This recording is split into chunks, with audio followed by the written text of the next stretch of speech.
Good morning. Yes, ma'am. Anong concern sa hair, ma'am? Oh, gusto ko lang pagandahin mo ako. Yes, ma'am. Yung pinaka-main concern niya, meron kang yung white hair. Yeah. So, ang gagawin namin sa'yo, yung pinag-usapan din natin na seamless lang, di ba? Mhm. Ayaw mo ng malalaking highlight. Yes, yes. Gusto mo yes. seamless? Parang natural lang. Oo, natural na Yeah, siya. yeah. Tapos, nasa mga ash gray tone. Right, right. Yeah. So, yun. Sige, ma'am. Tapos, virgin hair naman to, di ba? Ito yung natural hair mo. Yeah. Yes. Black. So, ready lang natin, ma'am. Pumunta, ma'am. Oh my God, Juliet, not for you.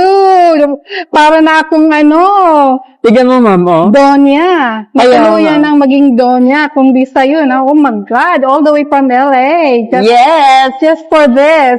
Just all the way from LA. Oh my God, Yes, thank you ma'am. very much. Kasing ganda mo na ako. Yes, of course. Then yung, kasi, ma'am, di ba, for blending white hair, ayan. Yan, problema ko kasi noon, yung aking white hair, pag lumalabas, Yeah. 1 week lang, nandyan na, nagsisiputan na. Ngayon, maglalaho na lang siya dyan. Yeah. Ah, Ayan, oh. Look at that. Amazing. Oh, Oh my God, pa. Oh Lord, tingnan mo. Thank you so much. You're welcome.